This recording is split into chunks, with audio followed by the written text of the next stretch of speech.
Hi, dreamers. I'm Percival, And I'm Viviane. and we are your hosts of the Dreamscape Chronicles. If you would like to share a story for us to tell or come on the show and share it yourself, we welcome all dreamers to contact us at dreamscapechronicles@outlook.com. Welcome back, dreamers. This is episode 15. Wakey wakey. Eggs and bakey. Yes, eggs and psychopomps. I don't know. I'm sorry. we'll just wakey wakey. Oh, God. So, yeah, Psychopomps. Yep. Yeah. What do you know about Psychopomps? Actually, going into this, I had no idea what that word was. I know that the people who have been listening to us have heard us mention it a few times, so... Maybe you. I literally had never heard of this word. I honestly broke it down because, English major, that's where you start, right? And I heard psycho and I heard pomp. And I was like, are we celebrating psychos? Oh, weird. So then what did you find that the name actually is in? So a psychopomp is actually, the word is derived from a Greek word, psychopompos, which actually directly means guide of souls. So the psychopomp is a being, often a deity or a spirit or a creature whose role is to escort souls to the afterlife. They appear across many mythologies, religions, and spiritual traditions.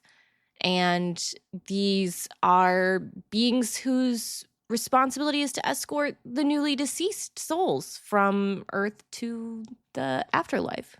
Right. Yeah, that's exactly right. And there are numerous accounts across tons of cultures of psychopomps communicating with humans in dreams, in visions, different altered states of consciousness. Drugs are good.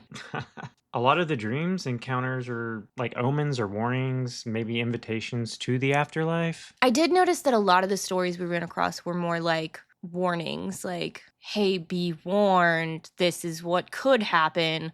And then people are just like set on alert. Right. Rather than the direct actual ferrying of one soul to the afterlife itself. Obviously, we have very few stories on that. And you would think that, it seems kind of like a scary thing. You're talking about what most people would consider to be like the Grim Reaper. Right. Well, that's a very popular would be personification. Right. Yeah. But these things can be guides during times of like spiritual transformation. So or transition in general. Yes. Right. Yeah.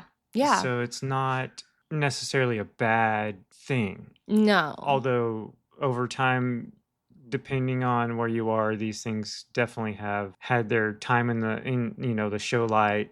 Their 15 minutes fame. In a way.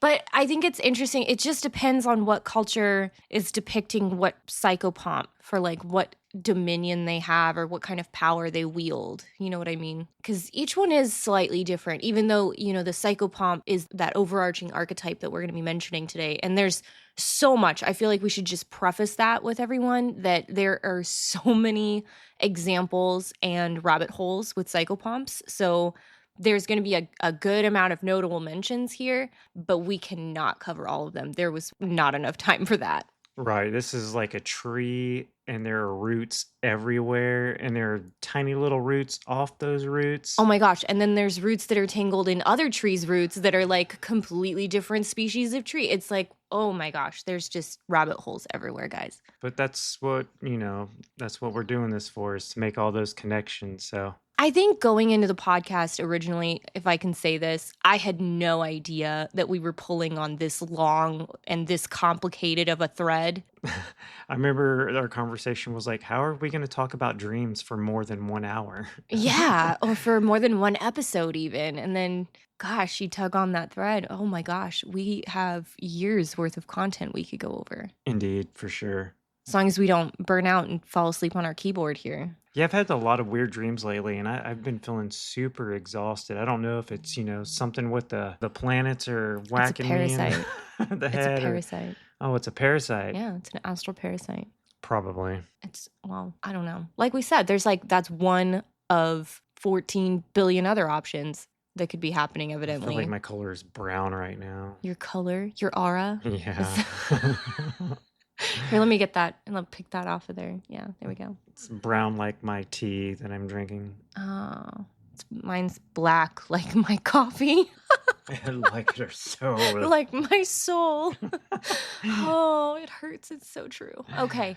Anyway, guys, let's just kind of dig into this. I think you said something about we were grabbing a very large spoon here. So. Yeah, this is a massive spoonful of sugar. So we're gonna have to take this as best we can for the length of time we have to explain everything in another crash course of shoving everything in 30 minutes. What did we run across? A neatly organized heap. Yeah. That's what it was? Yeah. That's so true. Okay, well, we're going to go into some notable mentions. I would like to state, though, if anybody wants us to go further into any of these topics that we don't really have a lot of time to cover, because we're not going in depth on a lot of these, please reach out to us and we can see about, circling back to Psychopomps or back to those specific deities and covering another episode on it. Yeah, or if you have something you want to say, let us know. Yeah. We'll make time to arrange that. Questions, experiences, encounters, you name it. All of these things. If you have any kind of story you'd like to share about any of these in particular, let us know. Yeah. And that email is? dreamscapechronicles@outlook.com. Beautiful. All right. So getting right into it, we can kind of start in Asia-esque. Yeah. Right? Kind of keep it geographically sensible. Starting with Hinduism, we have the Yama, which is a psychopomp of the dead. It's mentioned a lot there. And then we kind of move into Tibetan Buddhism. Now, we should probably mention that we actually have a friend of ours who's interested in doing a whole interview topic on this, so we would love to dig into this, but we're just going to touch on it. So Tibetan Buddhism has the bardo, which is, there's descriptions in the Tibetan Book of the Dead that include like dreamlike visions in which peaceful and wrathful deities, which act as psychopomps, appear to guide or challenge the soul in these bardos. And these bardos are kind of like liminal spaces. Am I right? Yes, that's correct. So we'll come back to that, but for now, that's really all we're going to touch on. Yes, we will be talking about the bardo soon. Indeed. But Tibetan Buddhism is not the only thing out there. There's also in Buddhism, and I'm so sorry if I'm going to butcher any of this, but the Shitagarbha or the Jizo in Japan has the Bodhisattva, which is an enlightened being who chooses to delay entering nirvana to help others achieve enlightenment and guides their souls. I don't know. I really like the concept of this. It's very honorable to want to stay back to help others. Indeed. Instead of moving on yourself. I like that idea. That's something that I don't think I've heard before. No, this is very unique. And Buddhism is, very respectful and peaceful belief system. So I think it was touching to read that one. Kind of working it back into the Japanese side of it with Shinto, we also have Shinigami. And Shinigami is a Japanese term that literally translates to death god or death spirit. And in folklore, Shinigami are supernatural beings responsible for guiding souls to the afterlife or sometimes taking them when their time has come. Another kind of reference to what we would know as the Grim Reaper, right? Because it's directly related to how he operates. Yeah, I would say so. They are also often depicted as figures that escort souls to the afterlife, ensuring that the transition between life and death happens smoothly. In some versions, they might also be seen as more malevolent or neutral beings, causing or manipulating death. Now, I think that the easiest way to see that is probably in some of their pop culture, like, for instance, the Death Note. Yeah. Well, anybody who's going to mention Shinigami is going to talk about Death Note. Definitely. In traditional Japanese beliefs, the Shinigami aren't usually the same as Grim Reapers or other Western death figures. They tend to be more of a guiding force than a harbinger of doom. However, the idea of death gods has definitely evolved and taken on various forms depending on the culture and the context. For instance, with, the Death Note it's a good evolution of that.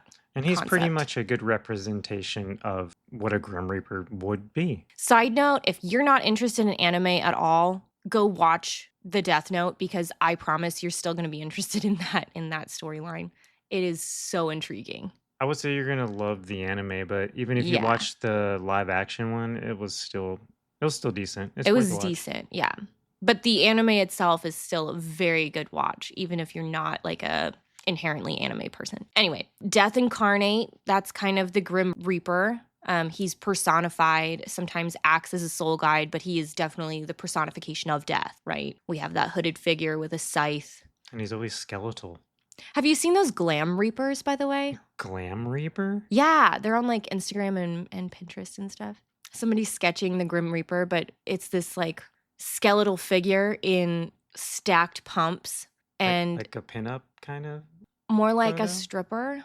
Oh, you know what? I saw one with Sauron from Lord of the Oh Rings that my was gosh. done like that. That's amazing. Oh, it cracks me up. Glam Reaper, whoever you are, kudos. That is awesome. I love absolutely every single creation. Moving on from that, we kind of go into some of the more Western side. We have some Celtic mythology. The Morrigan. This is more of like your background now, closer to it, right? Yeah, I have some family lineage. Yeah, in that region. Yeah.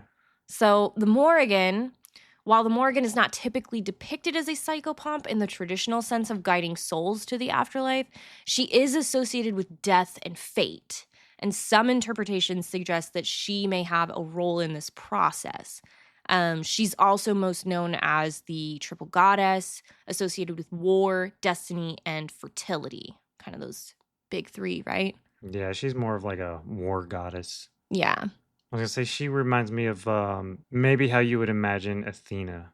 Yeah, like the Celtic version of Athena. I get you. Yeah. Yeah, that makes sense. Well, and she's often appears to people as a crow or raven, and that's kind of another thing that I think Western culture latched onto, like the raven especially, but the crow, all of those being like omens of death or omens of doom. Right. So I love that kind of nugget that we get to chew on there. Right, and that's one of the ones that people consider, a shapeshifter and why certain animals are, psychopomps Symbols. in nature or Yes. symbolic of it. Yeah. Yeah, symbolic. Well, I guess they're symbolic psychopomps, right? I mean, that's basically what they are. Pretty much, yeah. That makes sense. Kind of moving in that same direction, we have the Norse mythology, which a lot of people are probably aware of the Valkyries, or I think I even heard it pronounced Valkyries. Yeah. Actually, is how the natives would have said it. They choose the slain in battle and escort them to Valhalla, which I think if anyone is aware of the Valkyries, they know that. There's also a possibility of Odin, Freya, and Hel also being psychopomps, but not in the traditional sense of the term as well. Right, that's correct too, yeah. Yeah, kind of interesting. Yeah, with my Norwegian background, I know a little bit about this stuff. Interest-wise, yeah. My family was never interested in other cultural religions. Differences in general. Yeah. Mm-hmm. I think that's a common story for most people, especially in the Western side. You know what I mean? Well, yeah, I mean, we're in America, folks. Yeah. Texas. Anyway, Judaism, we're just going to jump right through that. Judaism kind of also depicts a character named Azrael, who is, I'm excited actually. I don't usually get that excited about this type of stuff, but this is the first time we see a biblical angel in a lot of the storytelling, right? Is the Judaic Azrael, which is depicted as a powerful angel, but sometimes with 12 wings and a body covered in eyes. And he's known as the angel of death who takes souls at the moment of death. Like, he is downright biblical is probably the best way I could explain that. Right. Very, very creepy. Multi-winged, multi-eyed entity. 12-winged, 12-eyed, flying purple people reaper. Yeah. I love that's perfect. I don't know if he's purple. Oh, he could be purple. He could be purple. Oh my gosh, guys. All right. Fan art has to come out of that. Anyway, Christian mysticism, kind of moving from that Judaic point, we also see Azrael and angels like Michael. Saints and mystics both have recorded dreams or visions of angels such as Michael and Azrael escorting souls or offering messages about death to them as well in what we know of that written history. So kind of interesting. Then we have the Islamic mysticism, which is kind of very similar. It's like, one brother versus the other, same storyline. Sufism. Azrael is mentioned in Sufi writings, occasionally mentioned with dreams, where the angel of death appeared sometimes peacefully, sometimes with majesty, very majestic, during illness or life changes. And these dreams often involve preparation for spiritual death or awakening. So kind of more on that psychological side rather than that literal side. Right, and it goes back to what we were saying about those transitional states. Yes. In those life changes. Which, when we get to liminal spaces, that'll be another intriguing point to kind of cover. It sure will. Yeah, for sure. If we go dial the time back quite a ways, keeping with European side, we are in Greek mythology, and we have two honorable mentions. We'll go into two kind of larger ones here in a second, but Thanatos, I think we really want to talk about, just giving him his 10 seconds. Sometimes he acts as a psychopomp. He is a Greek personification of death. He's often depicted as a winged figure and is considered the brother of Hypnos, who is sleep, and is the son of Nyx, who is the personification of night, and Erebus, who is darkness, being considered his father. So you kind of look at that, and he is death, right? But brother is sleep. It's very interesting, the connections that the Greeks were already making between those two. I think it's super interesting that, one brother is death and one is sleep, because in a way, people a long time ago, death is a long sleep. Mm-hmm. So. And what we're realizing, I think, now in some of the studies that we're doing is death and sleep are kind of two sides of the same coin. That's true. I mean, there's a lot of connections. And we know that a lot of people say that Erebus isn't Thanatos' father. Yeah. So it's possible. A lot of people say he's just fatherless. He was just born of night, which I'm not sure. Either way, I mean, it's just different stories from different times. Who's your daddy, Thanatos? Anyway. You are not the father. You are not the father. I went Jerry Springer's and you went Darth Vader. Okay. Well, same thing. Same thing, really. Let's be honest. And then Karen. And then there's Karen. Yeah. The ferryman. Yeah, pay the ferryman. But he's not one of the ones who would necessarily come to our realm. I think he's a good honorable mention as a psychopomp, because I don't think he is a psychopomp personally. He's a transporter of souls across the river Styx. He doesn't actually guide anyone. He's more of like the bus driver. Like, you have to get to the bus, you have to buy the ticket, but once you're on, you're going to go from point A to point B. Like, so he's just hired in a role that technically is like a psychopomp, but they're like, yeah, but you're not going to get the full pay. Yeah, you don't get retirement, buddy. It's just, this is hourly and it's minimum, okay? Which, that's unfortunate. Yeah, I'm super sorry, Karen. Kind of keeping it in the Greek world, we're going to stay here for a minute and discuss Hecate. Do you want to take that away? Most people, I would think, that are into these kind of subjects would know who Hecate is, or had heard of her. So basically, she's an ancient Greek goddess commonly associated with the night, the moon, spirits of the dead, magic and witchcraft, including necromancy, as well as protection against evil spirits. And the biggest one, probably the crossroads, honestly. Yeah. She holds a complex and involving role in mythology, blending a lot of chthonic celestial divinity. Yeah. In a way. Over time, she's came to be seen as like a guardian of the thresholds and a guide of worlds, which tie her to the role of a psychopomp. Yes, definitely. That makes sense. So her origins are possibly pre-Greek, Anatolian or Thracian origins. See, and that's interesting to me because I always thought Hecate was just Greek, yeah. Right. Well, you know how the Romans did, and they kind of took all their religions from other places that they could and kind of mashed it together. Put them in a blender. That's how you get all the Greco-Roman stuff, and then the Roman stuff blending into Egyptian. Yeah. Which we will get there. But yeah, she's considered a Titan.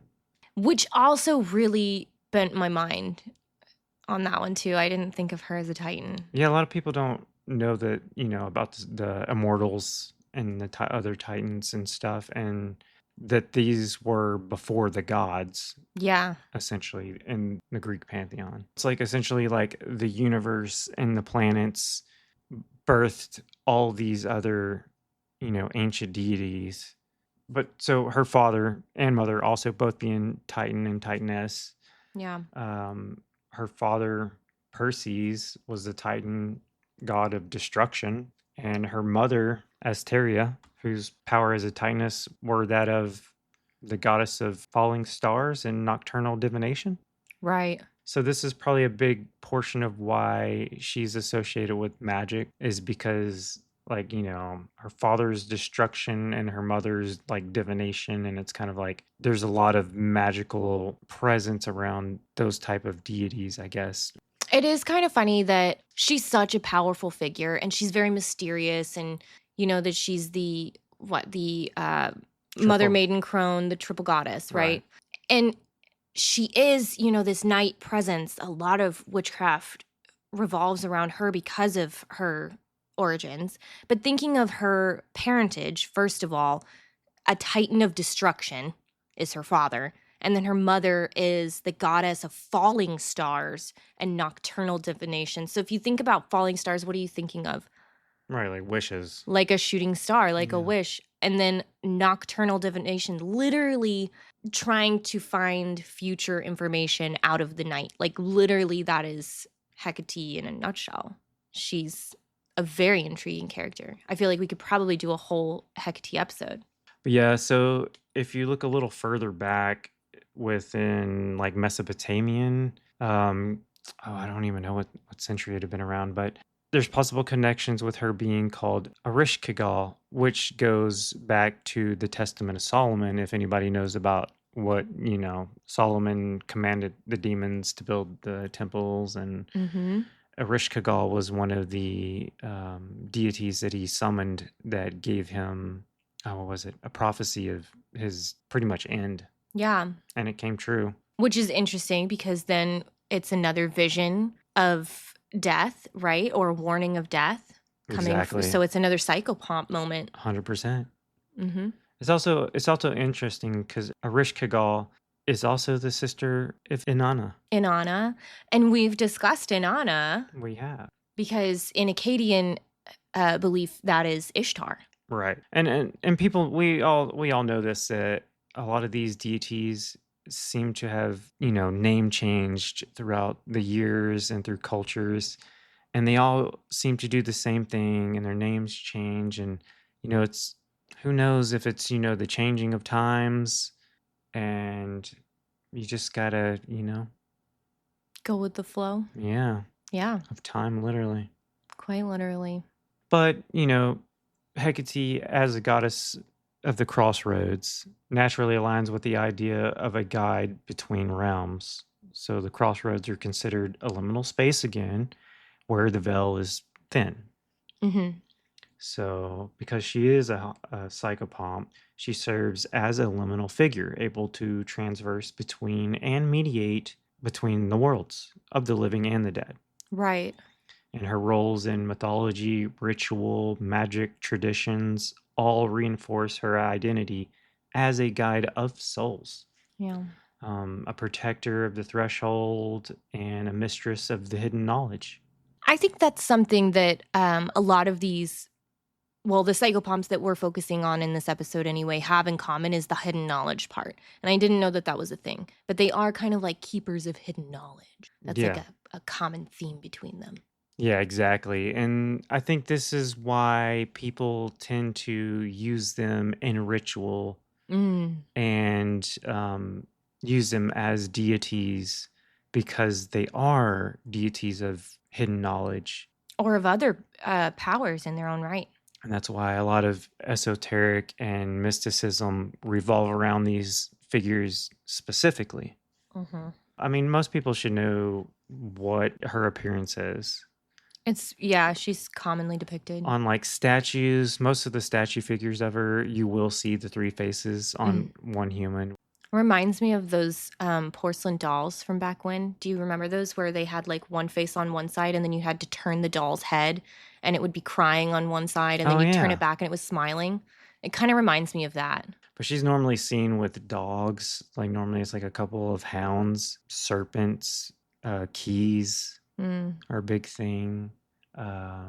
Torches. She's like a guide, so you normally see her with a torch, and that's really what that torch represents, is her being able to guide people or light the way for, individual souls. I did find it interesting that one of her symbols is a serpent when you've had a recurring dream while following a serpent. And needing a key. Yeah, I've thought about that this last week or so too. But we'll get into more of that later. I know. I'm jumping the gun. But there are some, roles in myth with the Homeric hymn of Demeter. Yeah. And you know about the story of Hades and Persephone, right? Oh, yeah. That messed up love. It's not even like a love triangle unless you want to consider her mother as like a loving force in that triangle, I suppose. I don't know. Hecate helps Demeter in her search for Persephone because Demeter finds that Persephone has been taken all of a sudden one evening. Yeah, backdoor deal. A backdoor deal by Hades and Zeus, and they were not going to discuss it with the mother. Hades just kind of popped Persephone right out of the ground. The ground opened up and swallowed her back in. And then later, Hecate helps Demeter searching for Persephone because she's able to guide her to the underworld, which is where Persephone was. Right.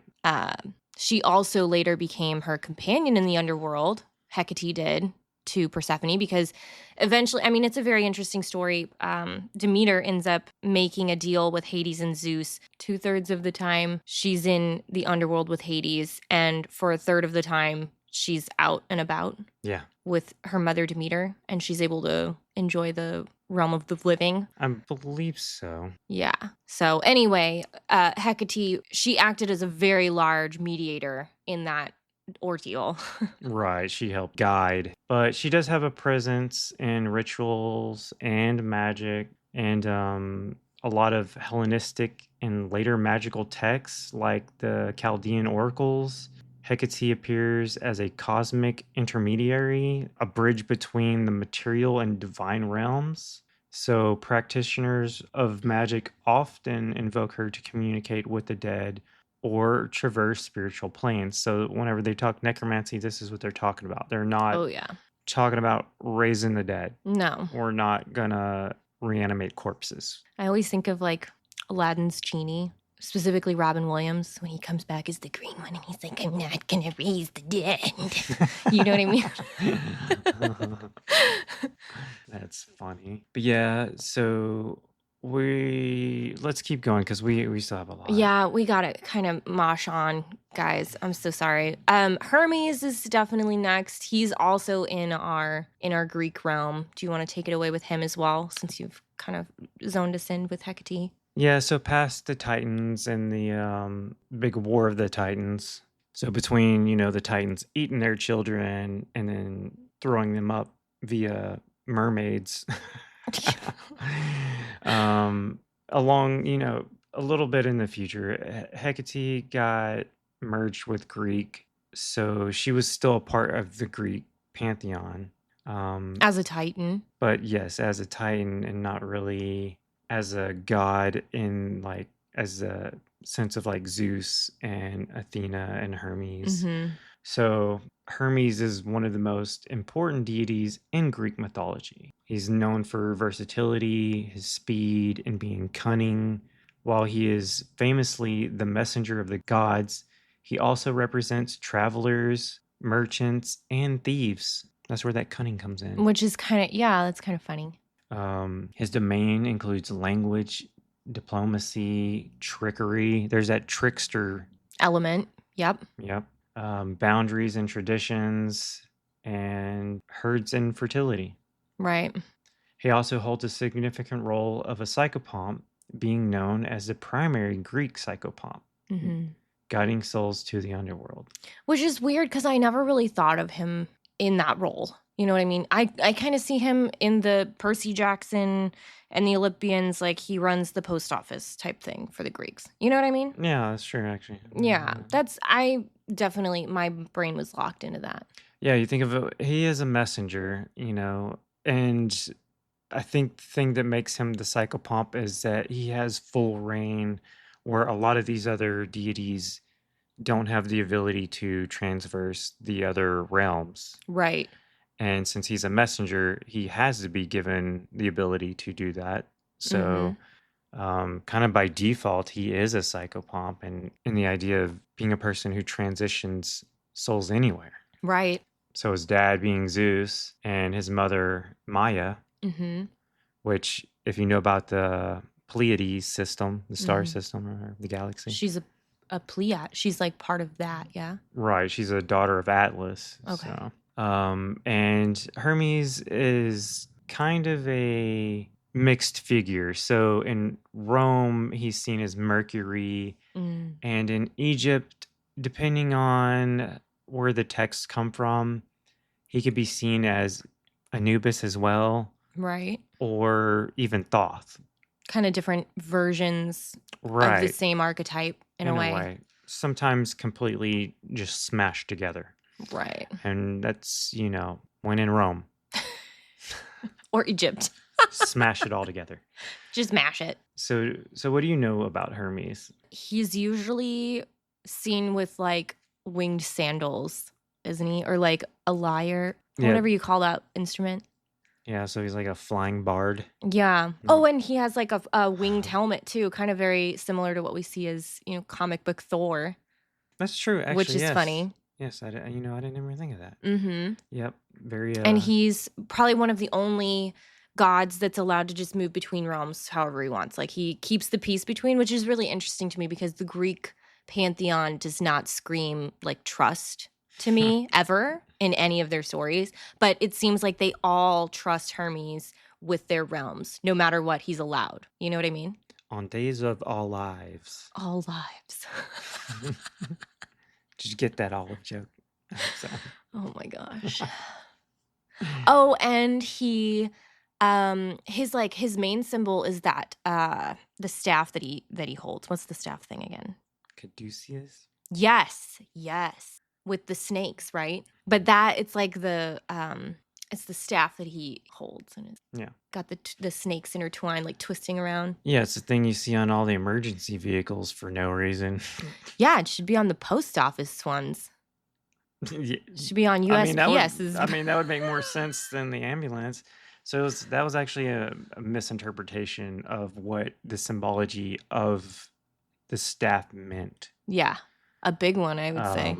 But that's honestly why you're seeing them remove them now, and you don't see it as often anymore because it was like a representation of mediation, balance, and guidance, Like peacekeeping. Not for health and... Yeah. I don't even know wellness. Why? Yeah, I don't I'm not know. sure why they chose it actually, but yeah, like the winged sandals, the winged helmet, his little loot. Maybe because ambulances have to be like fleet of foot, right? They have to be very fast. So maybe they're invoking Hermes on all ambulances so that they can get quickly to the patient and quickly back to the hospital. It's like they can have like a Hermes pizza. Like Little Caesars? Oh, shit. What is Little Caesars up to? What is their deal? What's really in those pretzel stuffed crusts, huh? Pepperoni, my ass. Stuffed goats, evidently. Stuffed goats. And it's horrible commercial. Anyways, oh my God, we're totally going to get canceled. Hermes also governs all kinds of thresholds, including physical, social, and spiritual. Because death is the ultimate transition. Right. Unless you have other beliefs. Well, I guess it depends on how you see it. I mean, I just hope I don't come back as a slug. Like a dung beetle. Yeah, that'd be unfortunate. Shitty. Just roll with it, right?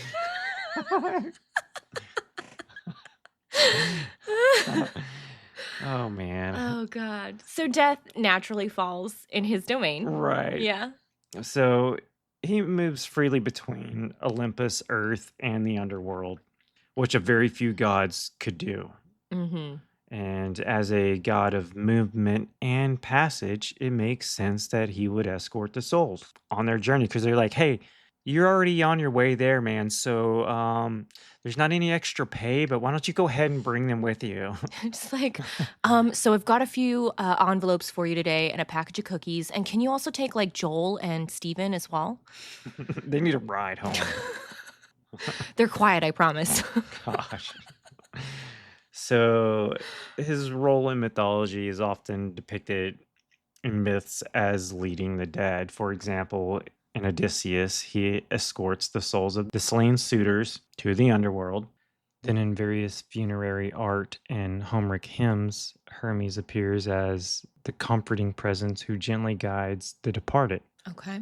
Unlike the more fearsome death deities like Hades or Thanatos. Right. Hermes' psychopomp role is benign and compassionate, though. Yeah. He doesn't judge souls, he simply leads them safely to their destination. In the Homeric tradition, and later in mystical text, Hermes sometimes appears in dreams, guiding souls or warning heroes of death. And there's that death warning again. Again, yeah. Another common theme.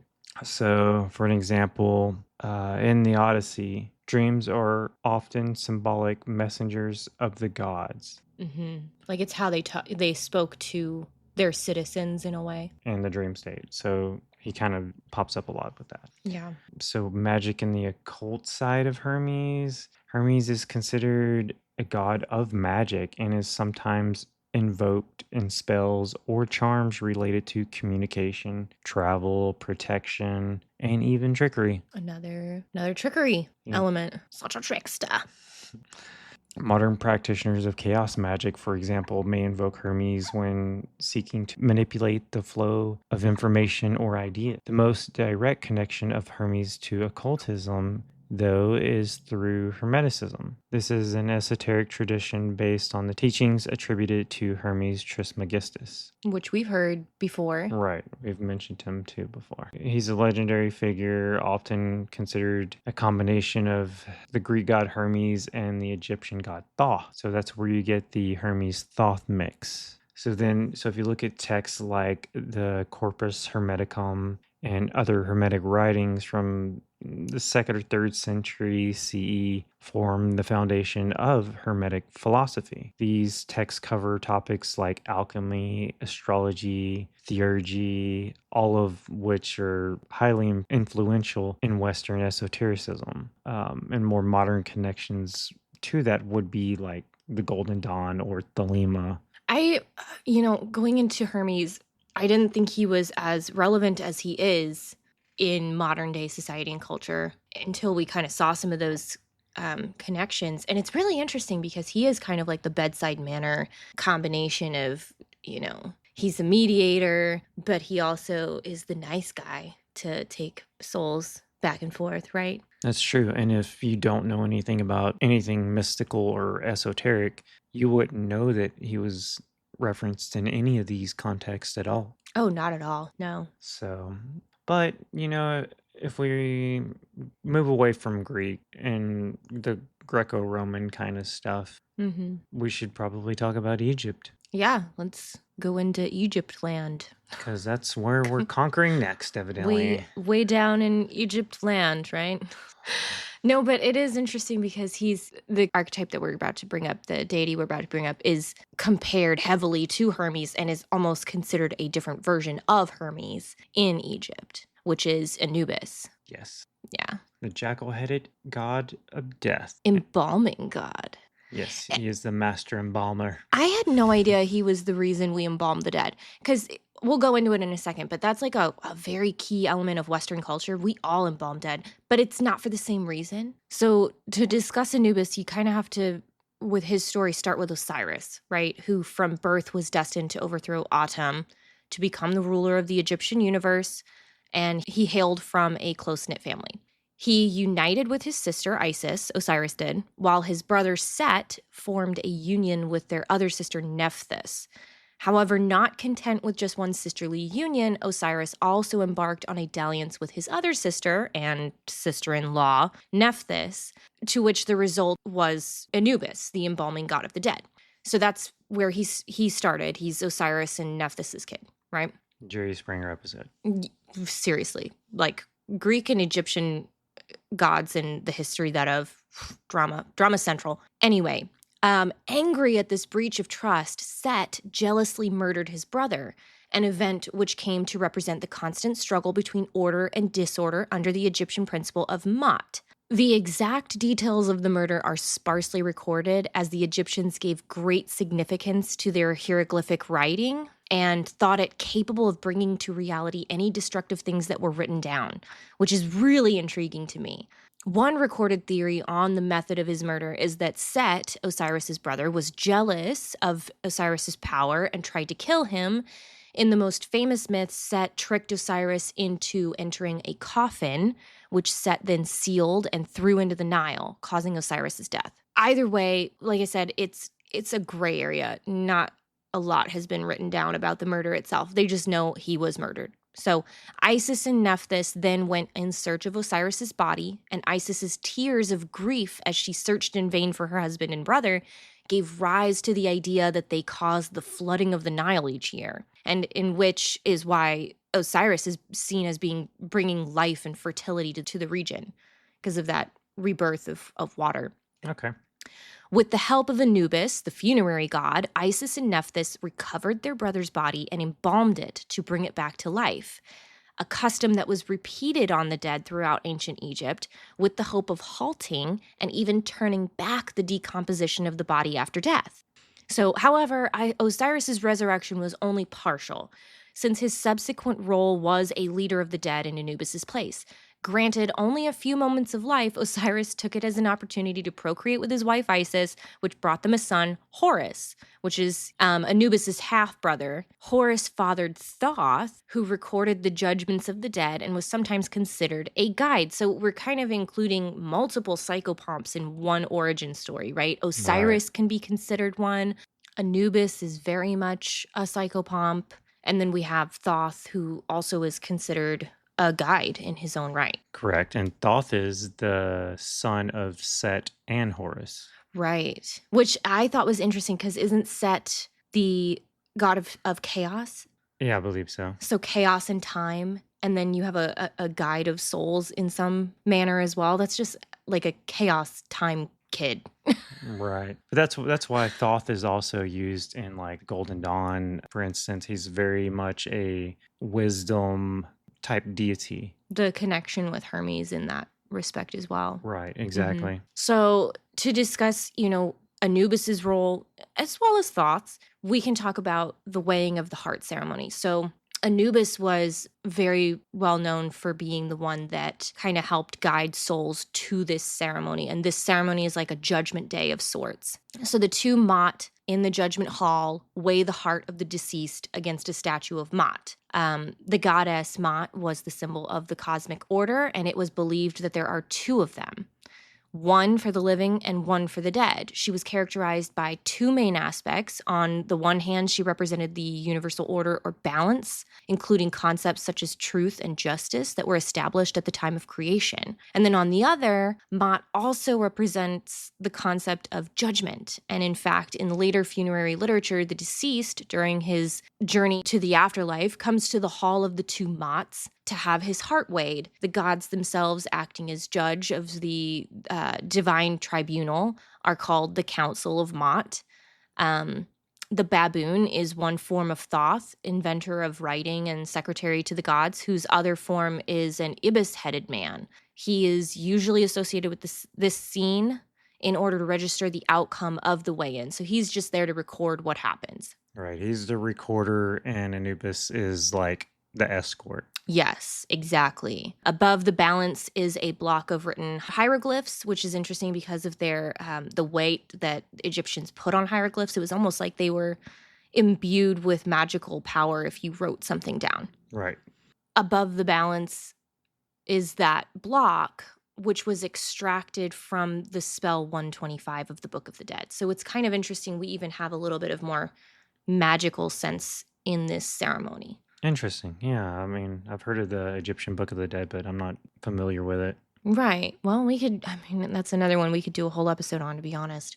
But then we talk about like kind of these mixtures of these different deities. And there's another one that we're going to briefly mention, and it's Hermanubis. Yes. And he is pretty much a syncretic deity, and he emerged during the Hellenistic and Roman periods, particularly in Roman Egypt. Another right there on the cusp where they were blending ideas. Right, as a part of the broader cultural fusion between Greek and Egyptian religious systems. Hermanubis is Greco-Egyptian, essentially, and it's just that blend of Anubis and Hermes. Yeah. So with some more occult or philosophical significances, like Hermeticism, Hermanubis represents transformation and the soul's journey through the planes of existence, which is interesting as another kind of maybe psychopomp. He can transition through them.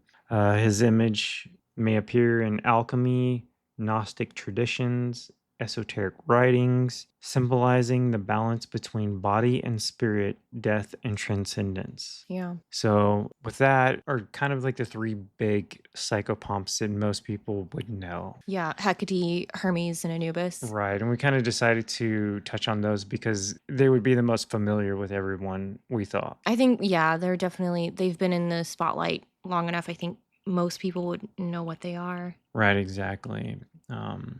And so we'll talk about some more modern stuff with this. And we've mentioned him before, Carl Jung. He considered psychopomps to be a crucial archetype in dreams. They appear as a wise old man or woman, an animal, or some sort of guide. Psychopomps bridge the conscious or unconscious, life and death, especially common in dreams during life transitions, trauma, or deep introspection. That's the same stuff we've been talking about the whole time. Right.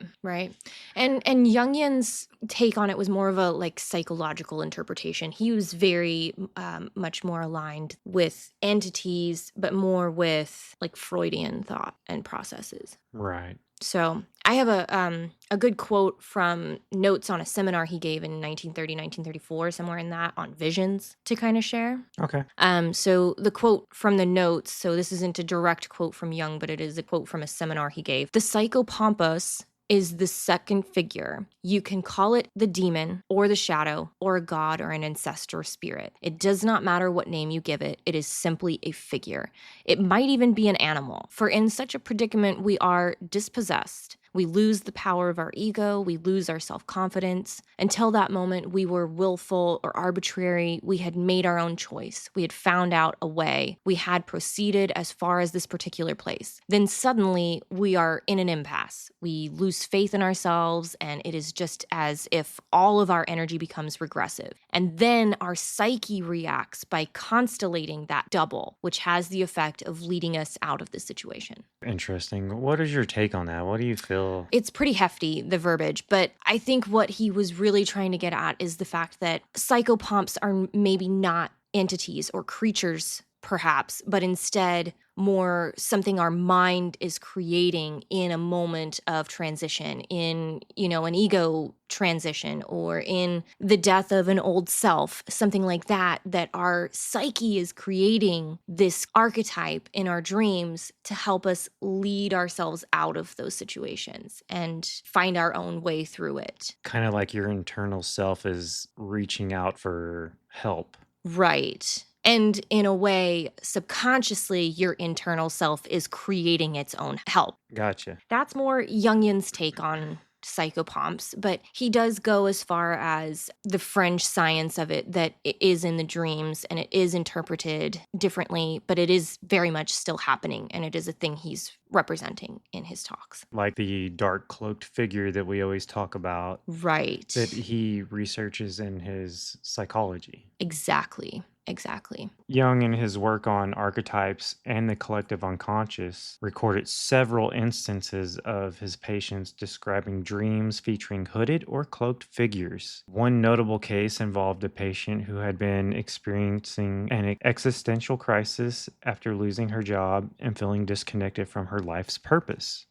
In the dream, she found herself standing at the edge of a dark, silent forest when a hooded figure appeared before her. The figure did not speak, but extended a hand toward her, silently urging her to follow. As she walked with the figure through the forest, the woman began to feel a sense of calm she hadn't experienced in years, as if the figure was guiding her out of confusion and into clarity. Jung interpreted this as a psychopomp archetype guiding the dreamer through her inner darkness, indicating that the figure was not only leading her through metaphorical death of her old self, her job and identity, but also guiding her towards a transformation. The hooded figure was seen as a manifestation of the unconscious forces guiding her through an emotional transition, and that's literally what we just said. Right. And man, these cloaked figures. When we started a couple months ago, my concept on ghost alone have completely changed now.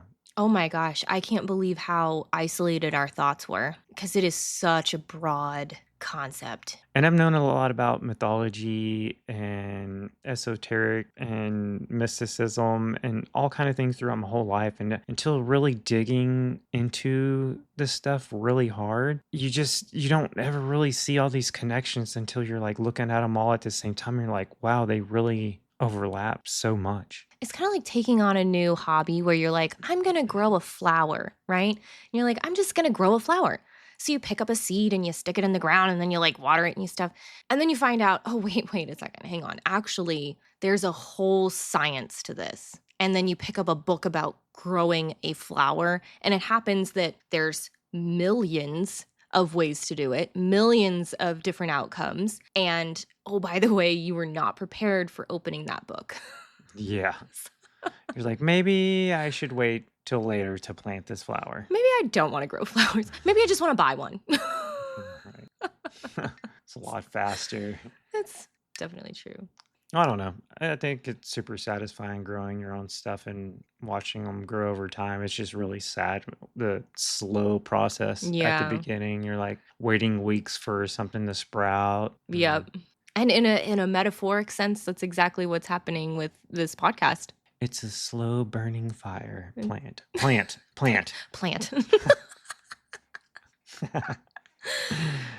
Okay, so we're going to share one more anonymous story with you guys before we kind of branch off into another side of this.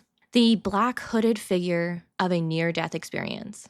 One of the more extraordinary recorded accounts comes from a person who had a near-death experience, or an NDE, following a serious car accident. While unconscious, the individual reported a vivid dream-like experience where they found themselves in a void, surrounded by a dark, hooded figure.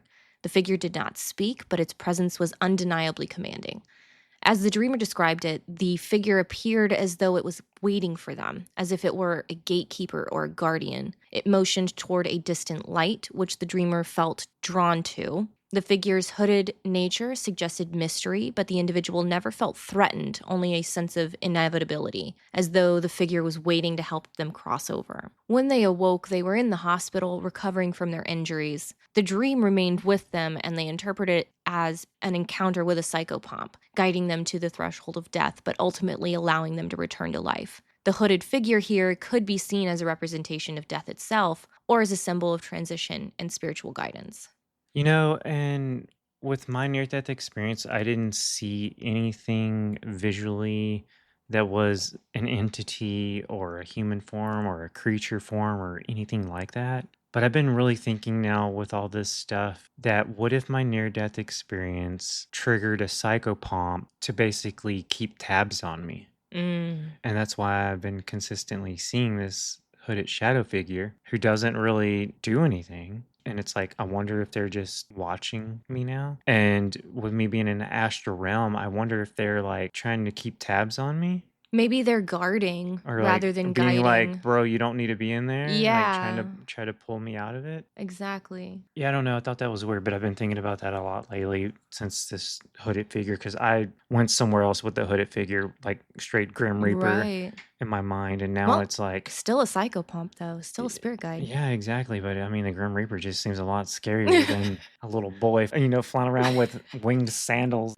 It's just changed a lot of my thinking, being in these sleep paralysis moments. Right. Well, that does kind of guides us back to more modern spiritualism. So we have that spirit guide, and ancestors often appear in dreams to offer comfort during grief or warnings about impending death, even just messages from deceased loved ones. And that's a pretty common theme these days. Many modern psychics, mediums, and spiritual practitioners report dream visitations from psychopomp-like beings in the manifestation of humanoids or animals. Very symbolic. And the dream symbols of psychopomps, this is where it got very interesting in reference to you, but I'll just share this and we'll see where it goes here. Dream symbols of psychopomps include crossing a river or a bridge or a threshold, being led by an animal like a horse, a dog, a raven, an owl, or even a whippoorwill. In some cultures, that is considered a psychopomp itself. I've heard that. Yeah. Very cool bird, by the way. That's an American thing for anyone overseas. Entering a cave or a tunnel can also be a dream symbol of a psychopomp. See, and that's one of those ones that keep popping up is the caves and tunnels. Yeah. Meeting a robed figure who says little but gestures is another dream symbol of a psychopomp, which is a huge one for you. Okay. And then hearing or seeing bells ringing, wind blowing, or chanting, those types of noises, or seeing them but not even hearing them, but knowing what it should be sounding like, that's another symbol. And then finally, the biggest one a lot of people will have is dreaming of a funeral or your own death, which is a very common experience for some people. So what's interesting about this is like literally 5 out of the 6 of these are kind of reoccurring dreams that I have. Yeah. They're involved in it. Is that what you're talking about? That's what I wanted to pinpoint on this, because when I ran across this information, I immediately jumped to episode 6, recurring dreams, your oily black snake and the tunnel and the key. And what about the cloaked one that you experienced? Like, could all of these be psychopomps? That's super interesting. Yeah. I mean, and it to me, it keeps pointing that way now. But, I had another dream the other day I told you about, since we're talking about oily black snakes. Or animal guides in a way, right? Right, exactly. If you're going where I think you're going. In caves and tunnels and things like that. Yes. So I had this strange dream where I was walking in a forest. So to my right was a stone wall formed of dark layered slate, and to my left were trees so tall I could barely see the tops. The canopies formed a dimly lit green sky as light from above barely peeked through the dense leaves. So it was like very dense forest, kind of like not really jungle-ish, but they weren't pine trees. Not coniferous, but deciduous. When you were describing this, it made sense to me, thinking of like a very healthy forest. I could hear like birds chirping and stuff in my dream. It wasn't silent. But yeah, so as I walked up this small path along the face of the wall, I came to like an opening that descended alongside it. And the ground was like this gritty dirt, which quickly became like a muddy shoreline littered with like rocks and like little water pebbles. A large pool of water emerged from the darkness as I made my way to the lowest point of this cavernous space. Okay. With light barely shining into like the belly of the maw of this place from behind me, I could see a disturbance in the water that had just been motionless, as if time had not touched this place in aeons. Slowly, a dark, vast silhouette rose up from the pond. Its skin, oily black, steamed as it emerged from the water. Its eyes and skin shined black, glistening like the darkest marble from the dim light that stretched beyond the entrance. At that moment, I knew it was looking at me, gazing at me, as I froze from such an unexpected appearance. It was an enormous salamander face, wide and smooth like. Kind of reminded me of like one of those hellbender salamanders. Yeah. Like it was very flat, wide face. I felt that it did not reflect like how old this thing was. Like it looked young, but it just felt ancient, if that makes any sense at all. But in that instance, like a wolf of air snapped through the cavern like a rug being beaten. And then like a flame ignited above his head in like a snap. It was like purple and blue in color, mostly blue, but you could more of the inside of the flame looked purplish and the outer side was bluish. Like a really hot flame. Exactly. But I felt no heat. And then it spoke to me not with words, but like telepathically into my mind. Okay.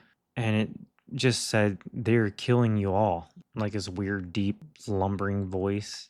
And then I had like these images flashing through my mind as if it was like communicating with me by like showing me things. Photographically, telepathically. Yeah, it was kind of strange. It was weird stuff, just random things, like nothing that you would really think of. And I'm like, okay, you gotta tell me more than big pharma's trying to kill us all. We know this, Right. but I don't know. There's probably more meaning to it. But I didn't feel afraid during like the whole encounter. Yeah. You know, it just appeared to me with a message or more or less a warning, maybe. Yeah.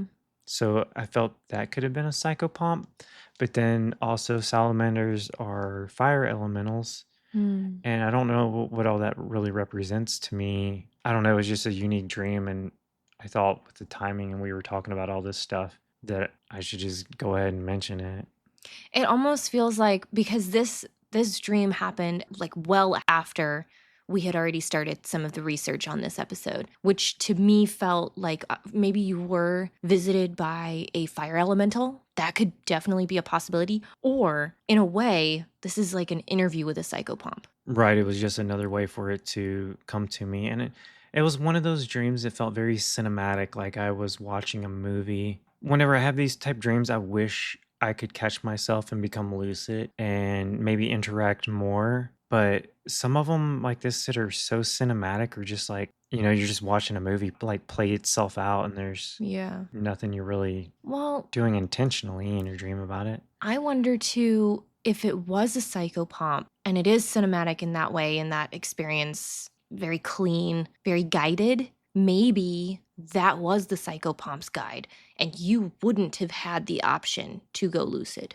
Right. Like, this is what he wanted you to see, so you don't have any involvement. I just don't know what it means. And I wonder, too, because we were in the middle of researching this episode, maybe that message wasn't even just for you. Maybe, in a way, it was an interview with a psychopomp. This is him giving his opinion to our audience as well as us. Right. As well as you as an experiencer. And it's so crazy that since we've been digging in this stuff, I've had so many crazier dreams lately. Like, and I don't know if it's just subconscious, like all this stuff's been on my mind. So I'm sure it pushes it that way. Your subconscious interpretation of it. Yeah, but it's weird having those dream interactions more often now, thinking about these things, but having a better understanding of them. So I'm more aware of like the signs in dreams of like the connections with them. I mean, going back to, what was it, episode 1, when we discussed like all people dream, it just depends on if you remember it or not. This could have been happening for years and years for you, and you're just now noticing it because you are opening your mind to it and you are remembering the things that you're experiencing most nights. Right. Yeah, we're actively,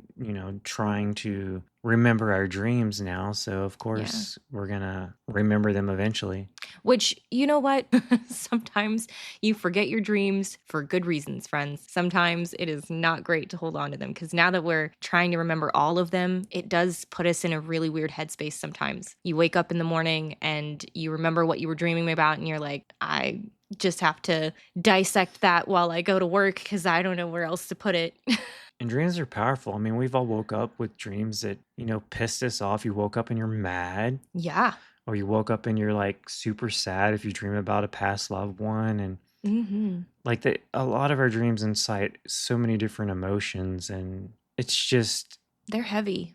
Yeah, it's such a unique thing that we only know so little about our dream state. And we spend a third of our life sleeping. Yeah, a third of our life in that realm. For us to just know so little. Or remember so little is a big part of it. Right. You know, I mean, the understanding, the interpretation of it, that's a whole different bag of cats. But just remembering it and stepping into it, you know, dipping your toe in that's tough. Yeah, so we could talk about psychopomps for days at this point, but yeah, we thought we would touch on the main ones that people would know and are gonna come across if you start digging into this. And maybe because they're so well known, maybe these will resonate with you guys better as a connection in your own life. And we've definitely heard stories with the 3 we mentioned today that I'm sure people out there will reach out to us. And maybe you're at home thinking the same thing that we were, like, holy crap, that experience I had could be a psychopomp. Maybe it wasn't just a weird ass dream. But then also don't just think every dream has a meaning.